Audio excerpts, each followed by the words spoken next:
Hello and welcome to Railroad Journeys Around the World.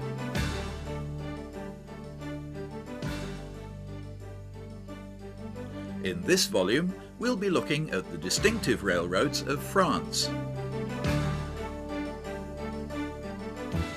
The Eiffel Tower has been a landmark of French engineering excellence for well over a century now. But equally, since the early 1980s, the TGV has also come to symbolise that same national pride in French achievement and style at its very best. But as we shall see, while TGV services have benefited from long-term planning and massive investment far beyond the wildest dreams of any British rail manager, the network as a whole is not without some serious financial problems. As well as looking at the still expanding TGV network in this programme, we will also be examining the role of the conventional intercity routes that still provide a very useful service linking many major French cities. In addition, we'll also be looking at the very important local services and branch lines that still abound throughout France, providing an essential rural lifeline for many passengers. We will also be highlighting the wide range of interesting motive power to be found throughout France, on loco-hauled secondary routes, through to the many variations of electric and diesel units to be found on the quieter provincial branch lines. The French capital, Paris, has a complex railway geography not vastly dissimilar to that of London. Fast travel between suburbs and city centre is provided by the RER network. The idea of RER, a kind of express underground, was first developed in the 1960s. Today there are 4 RER lines with a total route length of over 400 kilometres. Most of the city centre sections are in deep level tunnels, but there are some memorable surface sections too.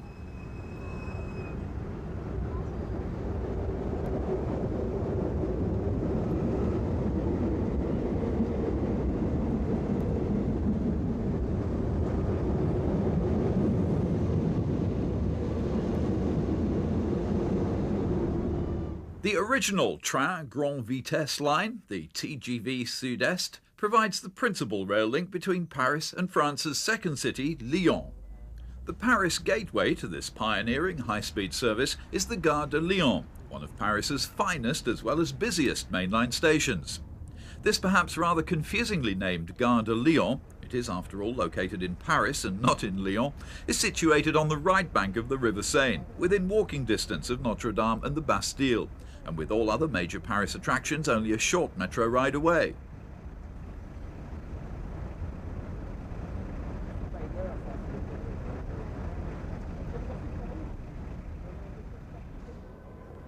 Mainline services run from Paris Gare de Lyon to the whole of southeast France.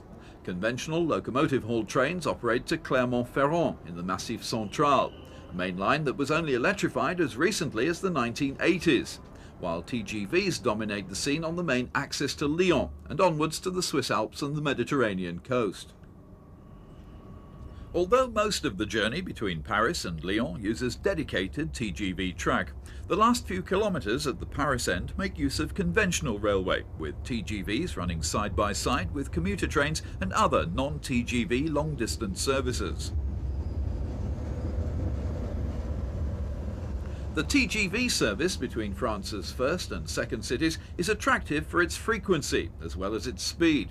There's about 1 train an hour for most of the day, and a half-hourly frequency at morning and evening peak periods.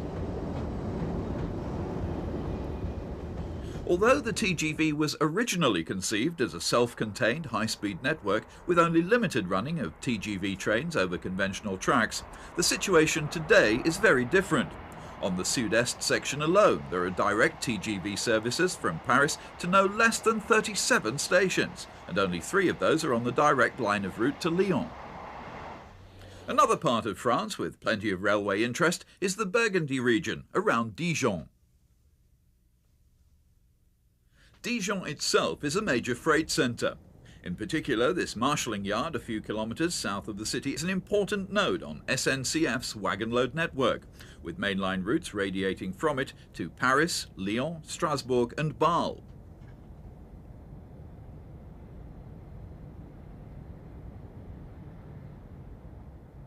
The track layout at the north end of Gevrey Yard includes an unusual return loop.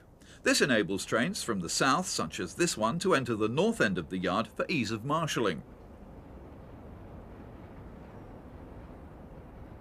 This is a typically mixed consist for an SNCF wagon load service. At certain times of day, trains like this converge on Dijon every few minutes, although there are inevitably some slack periods too.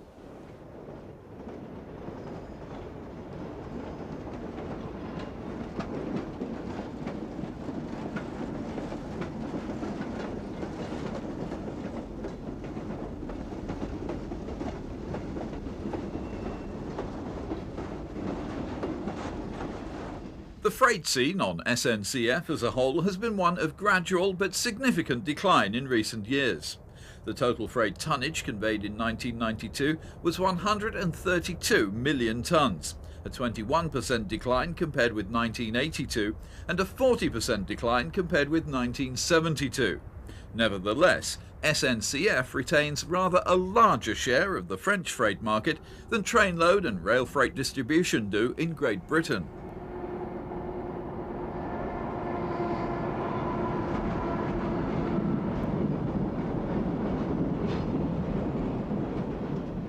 The balance between trainload and wagon load operation has shifted gradually in favour of full trainloads, just as it has in virtually every European country. And yet over a third of SNCF freight consignments still rely on the time-honoured wagon load system, with its characteristic trip workings, marshalling yards and trunk services.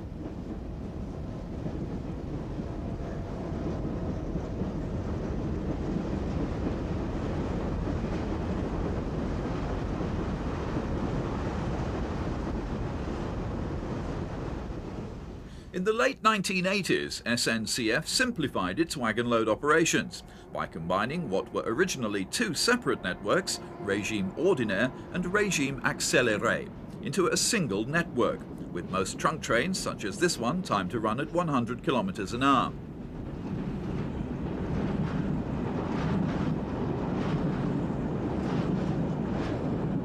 Further rationalisation came in May 1993, with the result that many daytime trunk workings were cut out. However, even after successive cutbacks, the sheer size of the SNCF wagon load system makes Rail Freight Distribution's residual European wagon load network look very feeble indeed.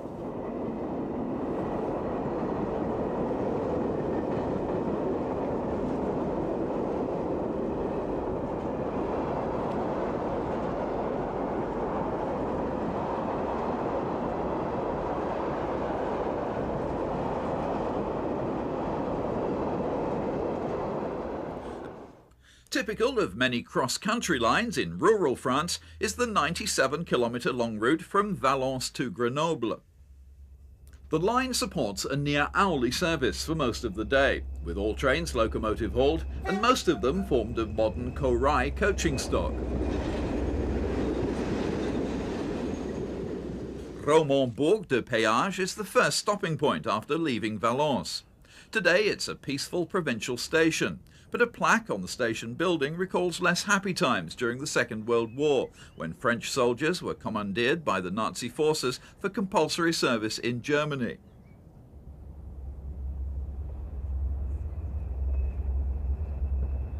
This 72,000 class locomotive, with its unmistakably French styling, is SNCF's most powerful diesel type.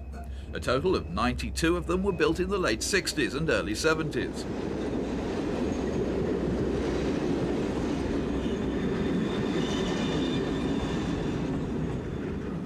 Other trains on the route are hauled by these 67,300 class locomotives, also built from the late 60s onwards.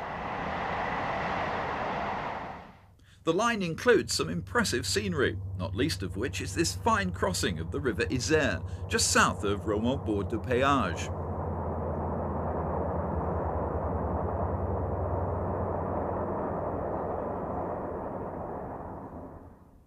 For rural services of a more local nature, SNCF operates about 400 2- and 3-car diesel multiple unit sets. This 3-car version was built in the mid-70s and still carries the one-time standard blue and white multiple unit livery.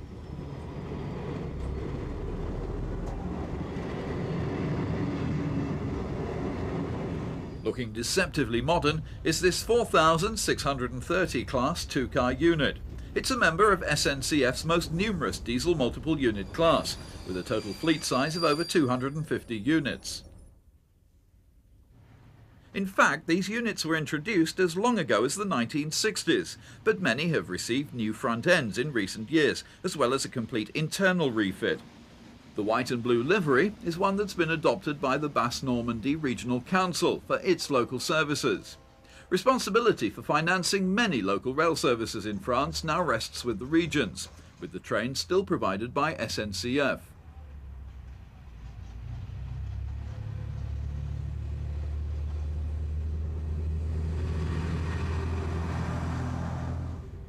These units are unrefurbished examples of the same class, still carrying the classic SNCF red and cream livery.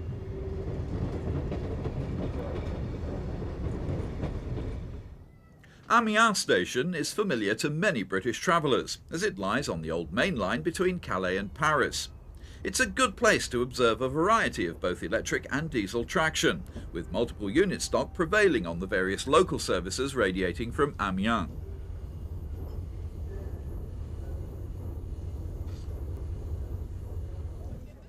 Although loadings on some services are good, most rural and secondary lines are struggling to cover their costs, and they do rely on support from local government.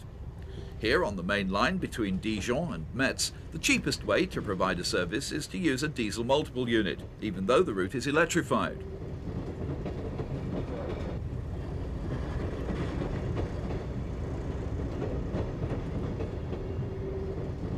In addition to its extensive fleet of diesel multiple units, SNCF operates over 100 single-unit railcars.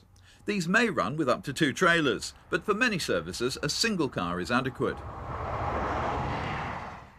A distinctive variation on the traction theme are SNCF's 48 gas turbine units. These were built in the late 1960s and early 70s, but are progressively being withdrawn as some of the lines they worked over are being electrified.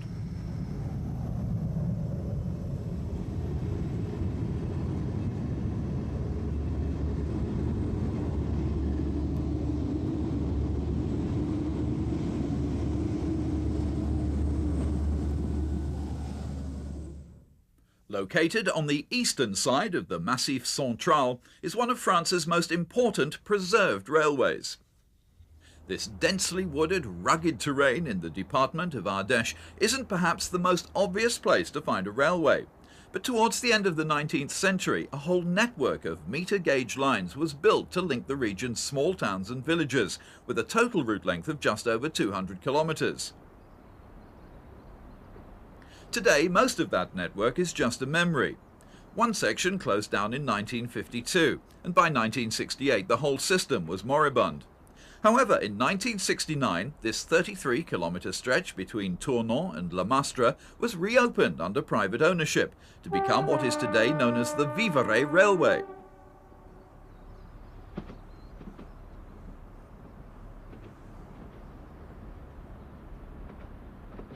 Although the Vivarais is primarily a steam railway, the first train of the morning is formed by this vintage railcar, dating back to the mid-1930s.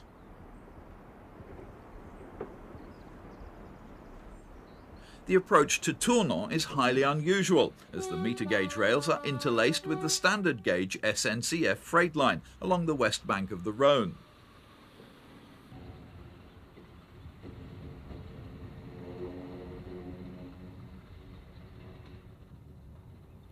Tournon is where the Vivarais Railway has its engine shed, complete with a fine collection of vintage motive power and rolling stock. This 06060 Mallet is the oldest locomotive currently in stock, dating back to 1903. Mallets were preferred on the Vivarais system because of their superior adhesion, an important feature, bearing in mind the sharply undulating nature of the route.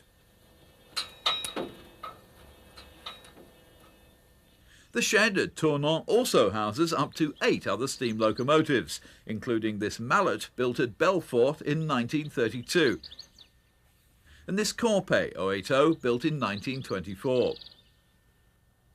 Today it's the turn of the oldest mallet, number 404, to work the first steam-hauled service of the day from Tournon to Le Mastre.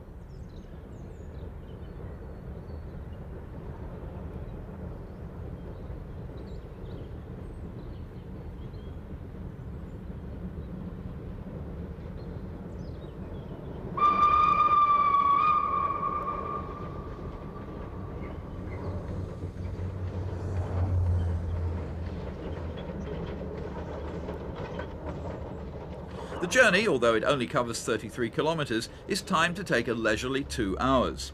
This allows for the locomotive to take on water at one of the intermediate stations, while the passengers too can enjoy a visit to the refreshment room.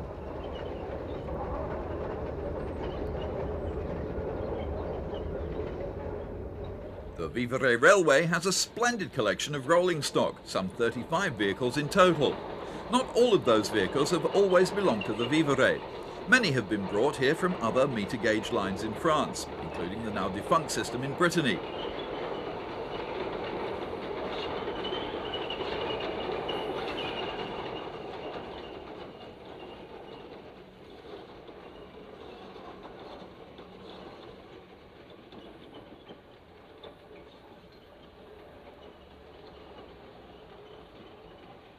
One of the most spectacular railways in France provides a link between the Mediterranean coast at Perpignan and La Tour de Carol, high in the Pyrenean province of Cerdagne. The first 46 kilometres from Perpignan to Villefranche are standard gauge and electrified at 1500 volts DC. This is the standard electrification system found throughout southern France. However, even this lower part of the line to Cerdagne has had a varied and unusual history. It was first provided with AC electrification as long ago as 1911 under a pilot scheme by the Midi Railway Company. It was then de-electrified in 1971 when the old equipment was life expired. Finally, new DC catenary was installed in 1984. Villefranche station marks the end of the standard gauge line from Perpignan and the start of the narrow gauge section. When the railway first came here, it carried substantial freight traffic from local mineral workings and quarries. Today, however, the freight has gone, and it's tourism that provides the greatest boost both to the railway and to the local economy in general. Time seems to have stood still for decades in some of the delightful villages around Villefranche. The rolling stock that's used today on the re-electrified stretch between Perpignan and Villefranche comprises these two-car 7300 class electric multiple units, painted in the white and yellow livery adopted by the region of Languedoc-Roussillon.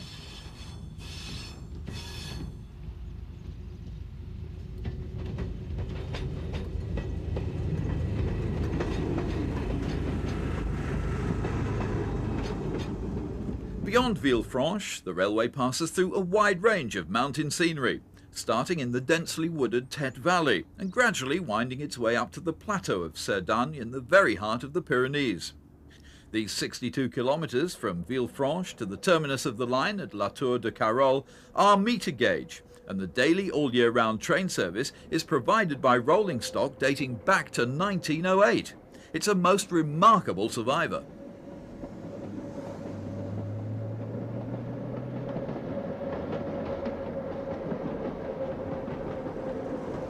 This line of the Petit Train Jaune, the little yellow train, is most unusual on SNCF in being electrified at 850 volts DC, with the current being carried on a raised third rail, tube style.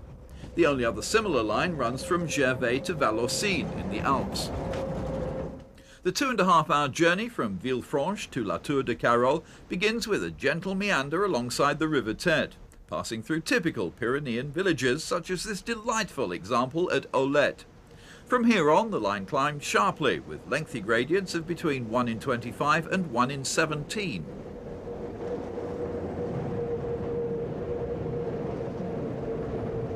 Between Olette and Thuès, the River Tête passes through the impenetrable gorge of Grau de Canavet, while the railway is forced up onto the mountainside, crossing several ravines with fine masonry arches and clinging to a series of seemingly precarious ledges hewn out of the solid rock.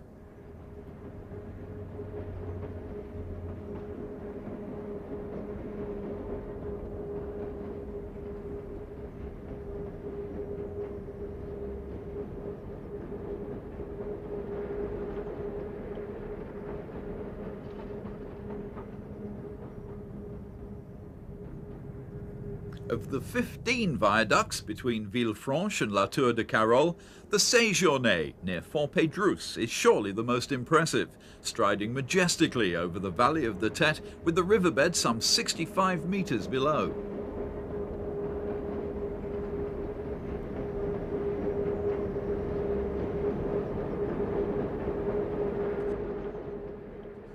The building of the line to Cerdagne was a major engineering triumph. It took a full 8 years, from 1903 to 1911, to complete the first 55 kilometres from Villefranche to Bourg-Madame.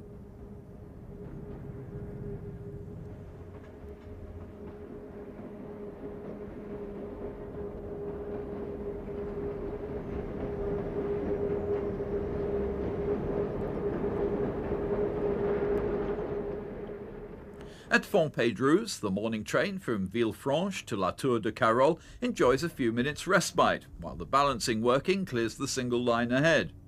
By this stage, the altitude of the line has already passed the 1,000 metre mark, significantly higher than any railway in Great Britain.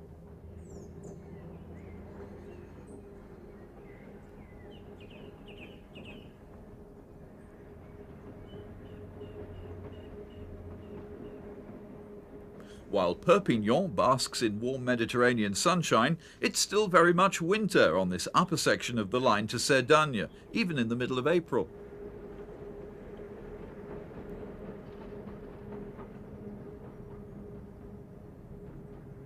The line has now almost reached its very highest point, an altitude of 1,593 metres above sea level at Beaucaire. With a ruling gradient of 1 in 17, steam traction was never considered to be a viable option. This line was in fact one of the first in the world to be designed for electric operation.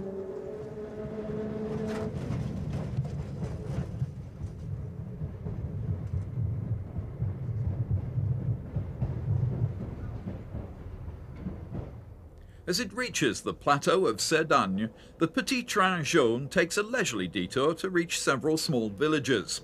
Neatly avoiding the Spanish enclave of Yvia, the line describes a huge curve of over 180 degrees as it descends gently towards the frontier town of Bourg-Madame.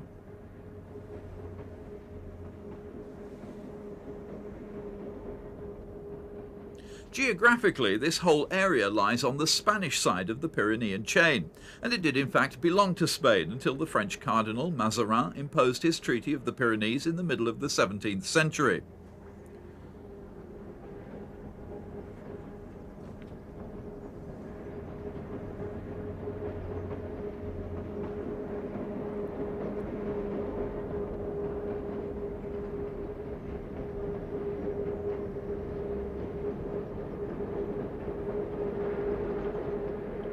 Today, one of the main industries of Cerdagne is tourism, attracted not just by the superb scenery, but also by the exceptionally pure mountain air, and the fact that Cerdagne has one of the highest annual sunshine quotas in Europe.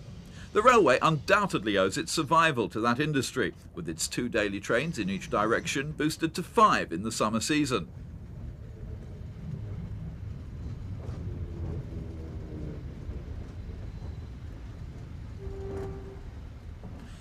Bourg-Madame is the original terminus of the line, opened in 1911. The final 7 kilometres from here to La Tour de Carol were a much later addition, finally opening to traffic in 1927. It's remarkable that this line has only ever been worked by a single generation of rolling stock. The vehicles available for use today include 14 power cars and 14 trailers, plus 2 non-passenger carrying vans for special duties such as snow ploughing. The vans were also used for freight until that ceased in 1974.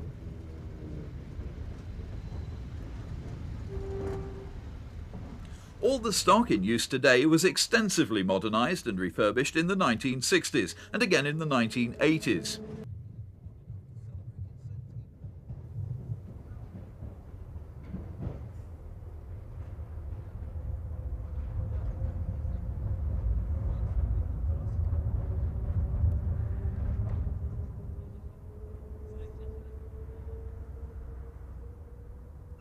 The international station of La Tour de Carol is, uniquely for France, the meeting point of three different track gauges: Spanish broad gauge, French standard gauge and French meter gauge.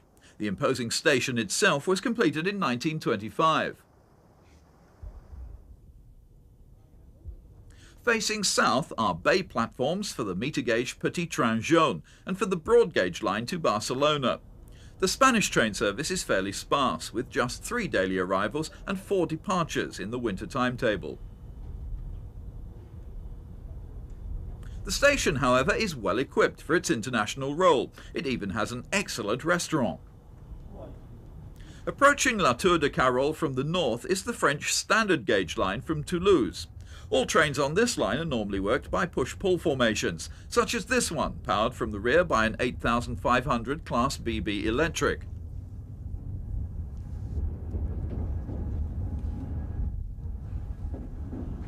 The stock looks oddly suburban, in a setting that could scarcely be further removed from suburbia, a 2.5-hour cross-country journey through the sparsely populated Pyrenean foothills. This lunchtime arrival from Toulouse is timed to connect with the 13:19 departure to Barcelona. These days, passport and customs facilities are very low-key, all housed in a compact building on the Spanish platform.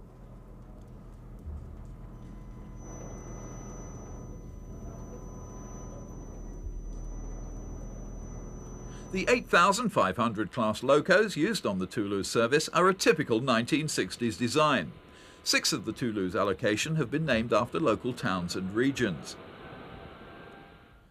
To the north of La Tour de Carol, the landscape is characterized by peaks and valleys of unsurpassed beauty.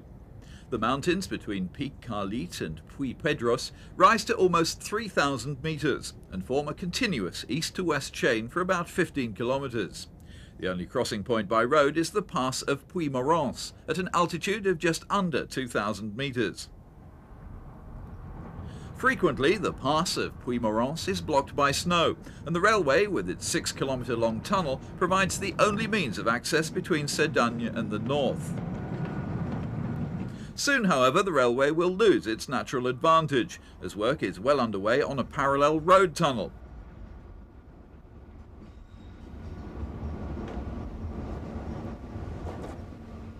When that day comes, the approach roads on each side will doubtless become swamped by even heavier traffic, while the future of this beautiful railway hangs in the balance.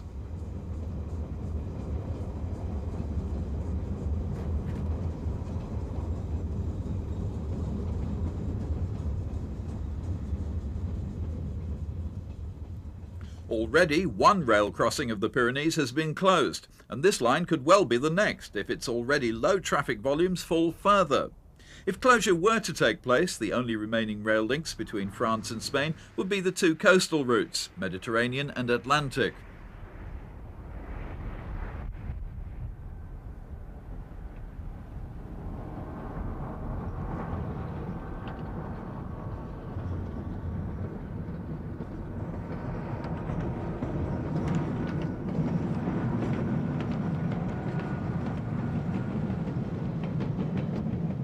At present, there are some extremely good offers available from most of the various cross-channel ferry companies.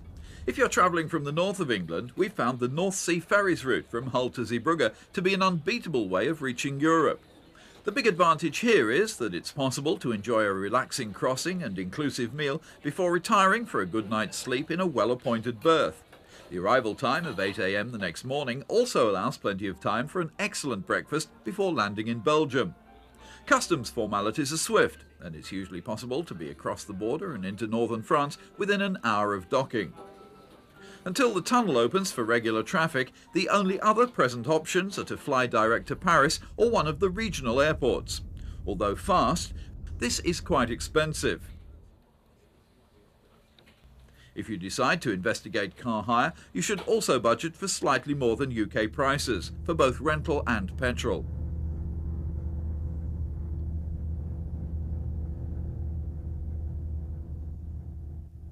One advantage in making a conventional cross-channel crossing is that many of the continental ports, and in particular Zeebrugge, are busy with rail freight traffic, while in the docks area it's often possible to photograph interesting local movements at close hand.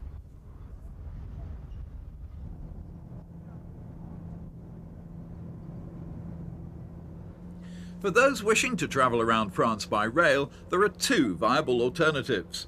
The first is the Interrail Pass for under 26ers. For 15 days unlimited travel in Belgium, France, Luxembourg and the Netherlands. Or alternatively, the France Vacances Pass is available from major stations for 9 days travel for non-French residents. Bear in mind though that reservations are the norm in France, and that on TGV services in particular they're compulsory. Ironically, French timetables are very hard to come by, although most stations can supply either this somewhat abbreviated national timetable or a selection of route timetables. The main problem with the commercial timetable in particular is the lack of listings for intermediate stations, which often makes estimating passing times very difficult. One alternative is to make use of the Thomas Cook European timetable. To sum up, travel throughout France in search of rail action is immensely rewarding, and most people, particularly if you make some effort at speaking their language, are incredibly patient and helpful. Although the glamorous TGV services inevitably capture the limelight, a large number of conventional trains throughout France also provide a fast and comfortable service on many long-distance routes.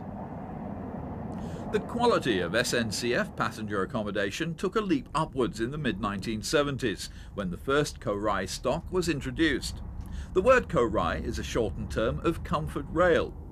As well as providing an improved ride and better soundproofing, the Corail design was the first to incorporate air conditioning for first and second class seating. SNCF now has over 3,000 Corail coaches on its books. SNCF also has over 2,000 older coaches, mainly built in the 60s for use on less prestigious services.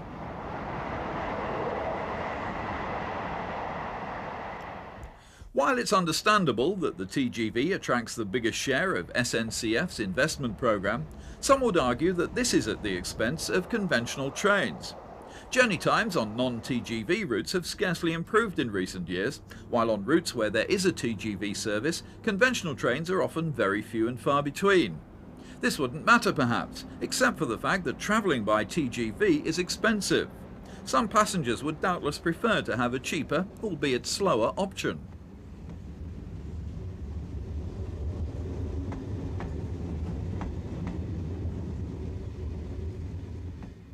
One of the most important traffic centres in the northwest of France is Nantes. With its total population of 260,000, Nantes is big enough to support a modern and efficient rapid transport network, as well as extensive facilities for mainline passenger and freight traffic. Rail transport in its various forms is alive and well in the attractive city of Nantes. On the north side of the city, the tram tracks parallel the busy freight-only line from Carquefou, one of the main centres for wagon-load freight traffic in Nantes. This train, headed by an 040 shunter of the ubiquitous 7400 class, is a trip working from Carquefou to the main marshalling yard at Nantes-Blottereau. The wagons are returning empty for their next duty, having conveyed a load of mineral water to Carquefou for final distribution by road in the Nantes area.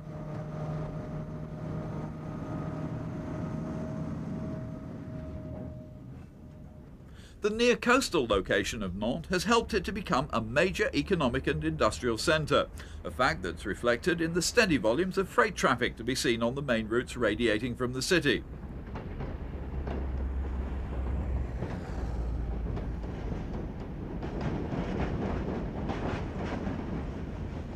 This working, hauled by a 63,500 class Bobo diesel electric, has come from La Roche-sur-Yon, some 180 kilometres to the south.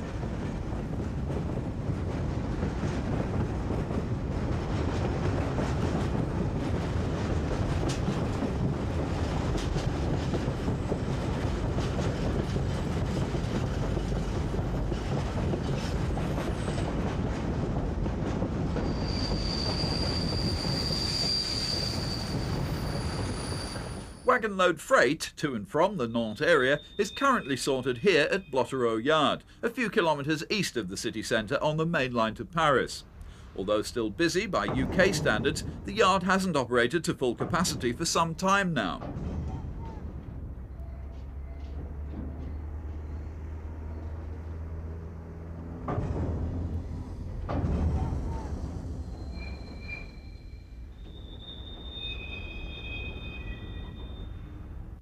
Nantes Blottereau is a full-scale mechanised hump yard.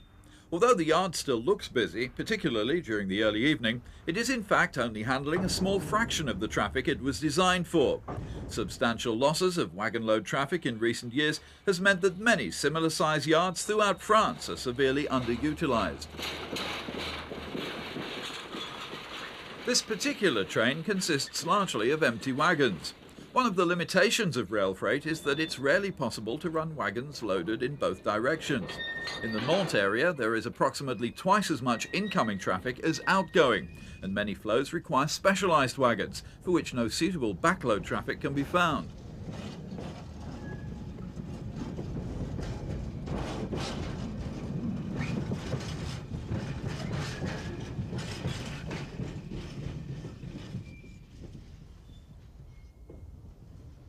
One of the more unusual wagon load traffics is irradiated nuclear fuel.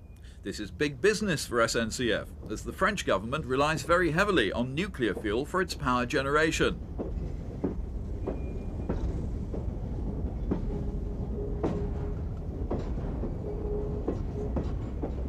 Unfortunately, the problems of wagon load traffic are the same throughout Europe. The infrastructure required to handle individual wagons is highly complex and correspondingly expensive to operate and maintain.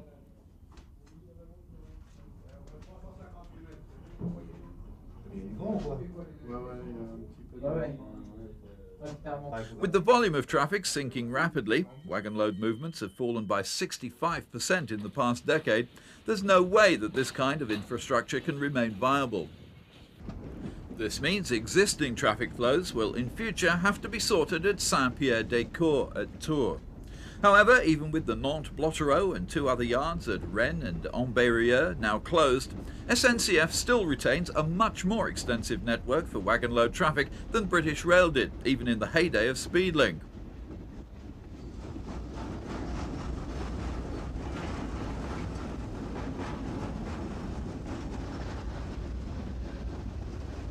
In summer 1994, SNCF operated a total of 19 hump marshalling yards, plus dozens of smaller facilities with a more local or specialised role.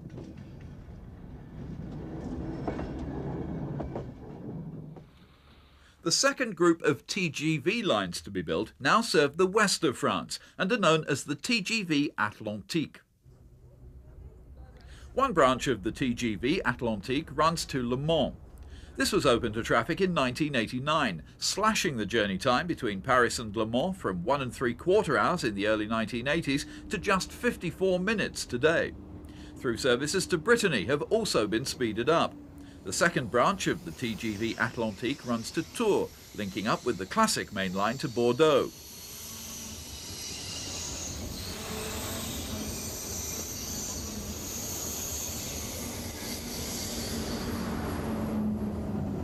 The service pattern of the TGV Atlantique is rather more complex than on the Sud-Est lines.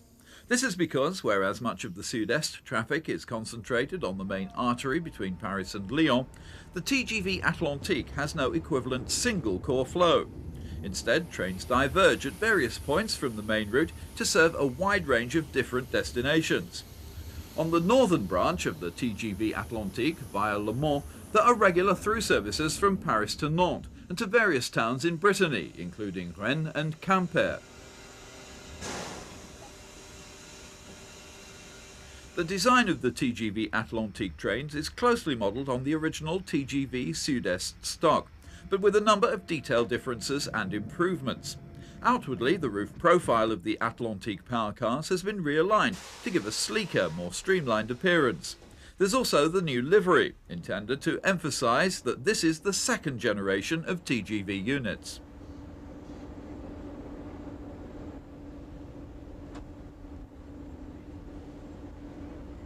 The Atlantique units have a new type of pantograph to permit higher speeds, while the number of powered bogies per unit has been reduced from 6 to 4. The standard train length of the TGV Atlantique is 2 power cars plus 10 intermediate trailers. The TGV Sud-Est trains, by comparison, have only 8 trailers. This increase has been made possible by the use of synchronous 3-phase motors, and it also reflects the fact that the Atlantique lines have fewer gradients than the Sud-Est network.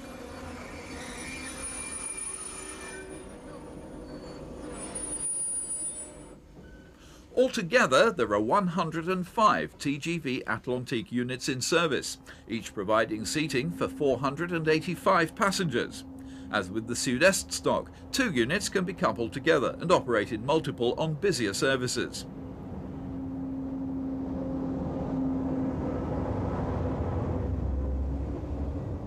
The first few kilometres of the TGV journey from Le Mans to Paris are over conventional tracks, shared with local trains, as well as with the few remaining non-TGV intercity services to Paris via Chartres.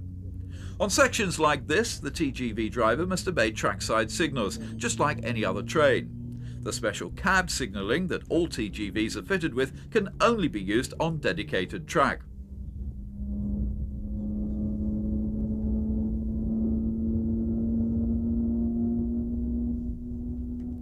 All TGVs can operate under both French electrification systems, 25 kV AC on all dedicated TGV lines and on some classic routes, and 1500 volts DC on the remainder of classic routes. Separate pantographs are fitted for the 2 systems. Many journeys, including this one, do involve a change of voltage en route.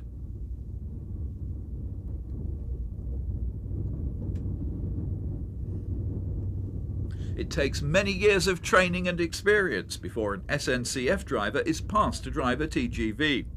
Normally, he or she will have spent at least 12 years on slower forms of traction, gradually progressing through the ranks in order to reach the top status of senior mainline driver.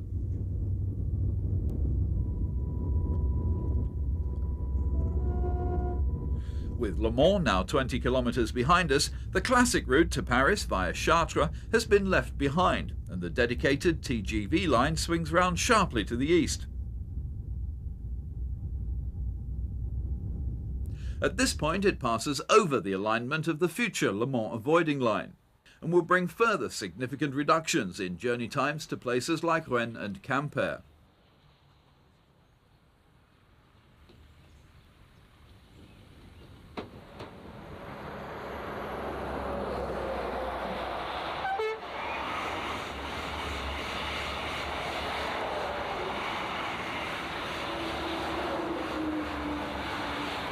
Once on dedicated track, the TGV Atlantique has a maximum speed of 300 km an hour, compared with 270 km an hour on the earlier Sud-Est line.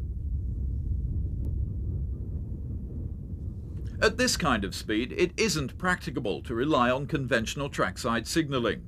Human reaction just isn't fast enough. That's why a special system of cab signalling was developed for the TGV. The basis of the system is the distance it takes for a train to stop, which is about 8 kilometers at the TGV's maximum speed of 300 kilometers an hour.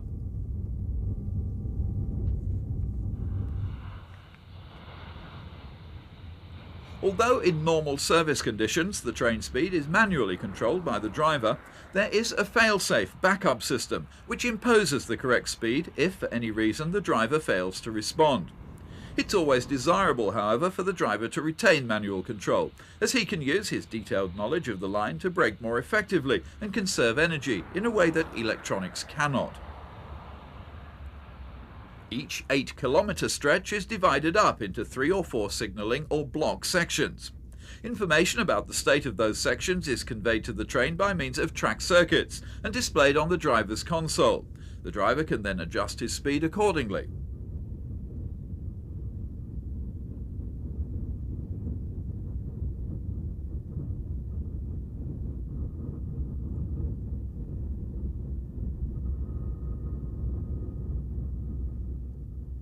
We're now nearly halfway from Le Mans to Paris. The junction coming up is where the line from Tours converges.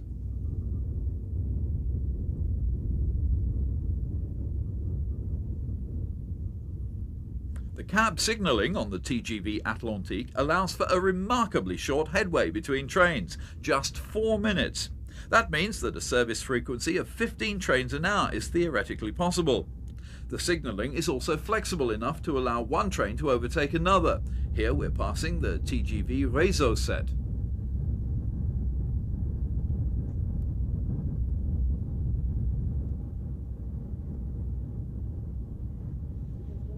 The TGV Atlantique has been a huge commercial success, as well as a remarkable feat of engineering.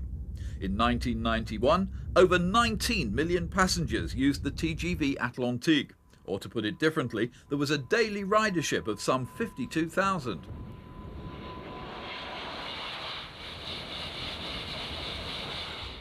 Custom is attracted to the TGV Atlantique not only by shortened journey times, but also by the train's excellent standards of comfort and onboard facilities.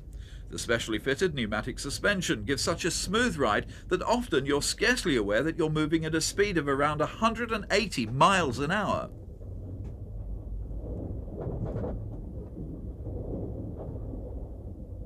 Each train includes a spacious bar and lounge car. As well as providing an outlet for drinks and snacks, it's a place where passengers are encouraged to linger and socialise. The bar area also includes a small shop where you can buy other items, such as magazines. As with the rest of the train, the decor is functional but tasteful.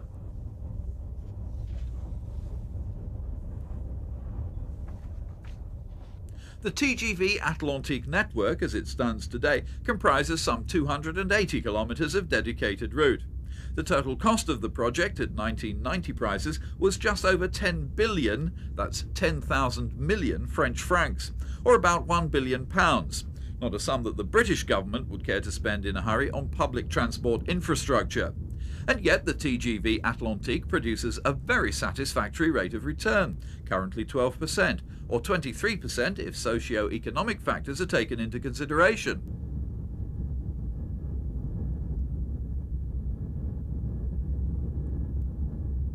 The TGV has won overwhelming approval from the French population. In many areas, people have fought hard to support the building of the new TGV lines, in stark contrast to the fierce opposition mounted in Kent to the planned high-speed Channel Tunnel link. An example of local support is the TGV station at Vendôme on the line to Tours. This was partly funded by the local authority because of the prosperity it would bring to the town.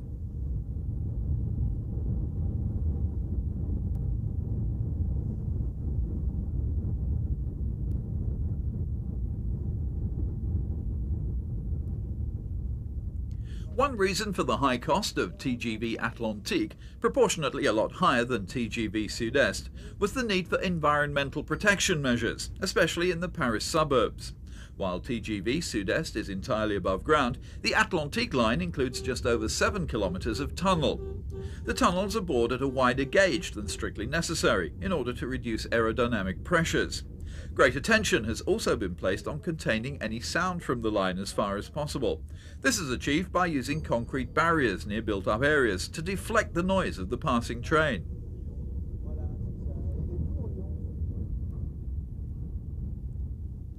The final approach to Paris Montparnasse is made over conventional tracks, but this is only for the last 5 kilometres and isn't a significant handicap as far as journey times are concerned. Just outside Montparnasse is Châtillon Depot, where all 105 Atlantique train sets are maintained. Normally a set will visit the depot at least once every 24 hours. All the approach tracks to Montparnasse are signalled for reversible working, but even so the timetable has to be carefully constructed to avoid conflicting movements. The tracks on the left are the ones that lead to the depot.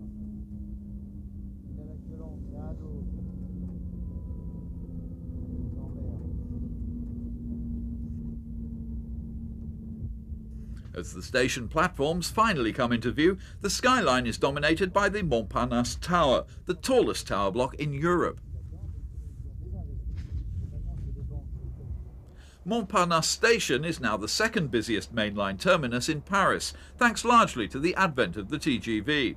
Prior to 1989, trains from Paris to Tours and the southwest of France used to depart from Austerlitz Station and use the classic route via Orléans.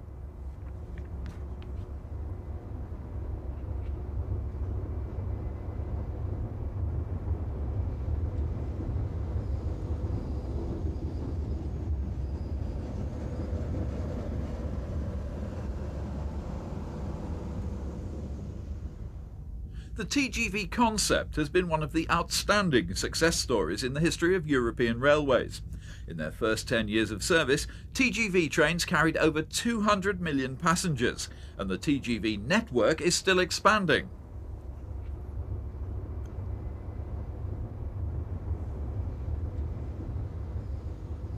Several extensions to existing routes are planned. Avoiding lines are also under construction around Paris to allow through working between the new TGV Nord and the existing network south of the capital. The trains themselves are also evolving rapidly. In particular, the world speed record-breaking run of 515 kilometers an hour in 1989 was a hint of what might just be possible at some point in the future, funds permitting. Until the recent heavy losses, there was even talk of developing a freight-only class of TGV.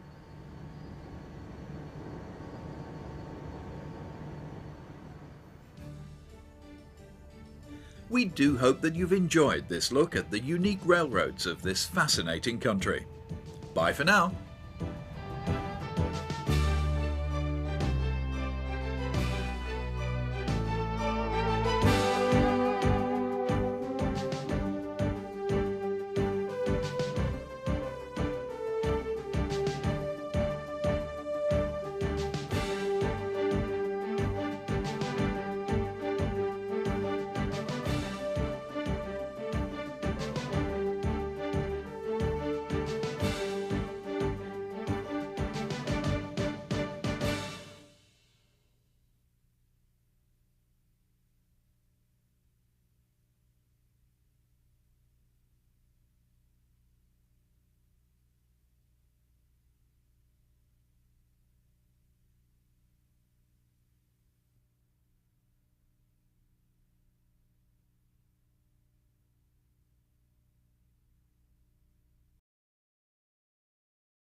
Hello and welcome to Railroad Journeys Around the World.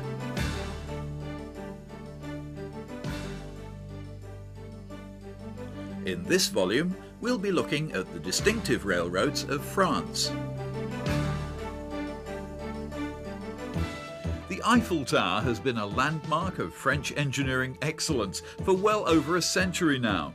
But equally, since the early 1980s, the TGV has also come to symbolise that same national pride in French achievement and style at its very best. But as we shall see, while TGV services have benefited from long-term planning and massive investment far beyond the wildest dreams of any British rail manager, the network as a whole is not without some serious financial problems. As well as looking at the still expanding TGV network in this programme, we will also be examining the role of the conventional intercity routes that still provide a very useful service linking many major French cities. In addition, we'll also be looking at the very important local services and branch lines that still abound throughout France, providing an essential rural lifeline for many passengers.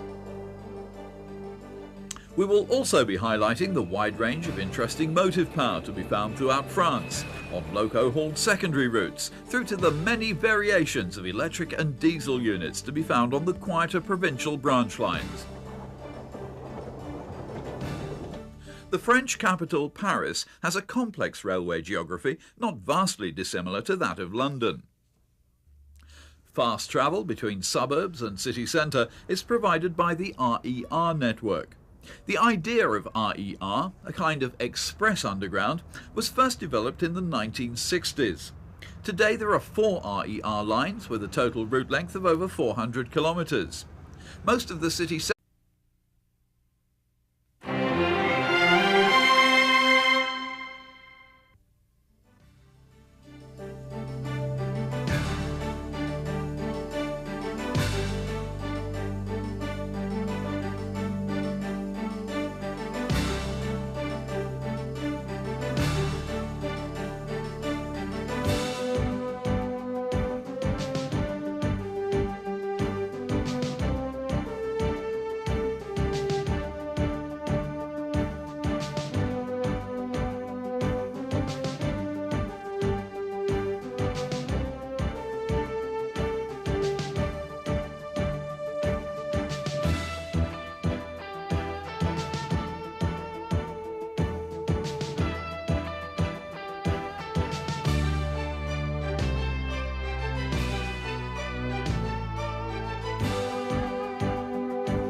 Mainline services run from Paris, Gare de Lyon to the whole of southeast France.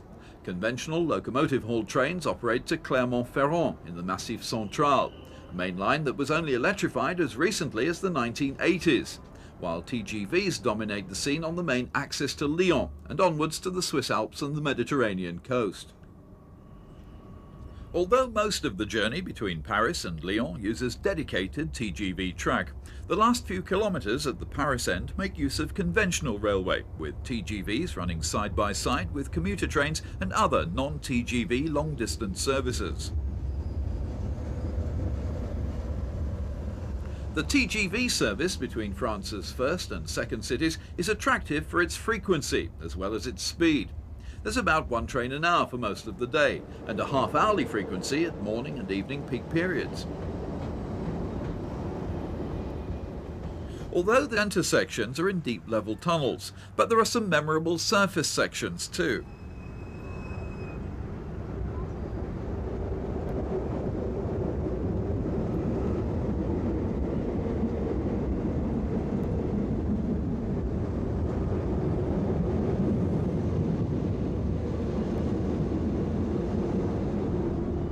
The original Train Grande Vitesse line, the TGV Sud-Est, provides the principal rail link between Paris and France's second city, Lyon. The Paris gateway to this pioneering high-speed service is the Gare de Lyon, one of Paris's finest as well as busiest mainline stations. This perhaps rather confusingly named Gare de Lyon, it is after all located in Paris and not in Lyon, is situated on the right bank of the River Seine, within walking distance of Notre Dame and the Bastille, and with all other major Paris attractions only a short metro ride away.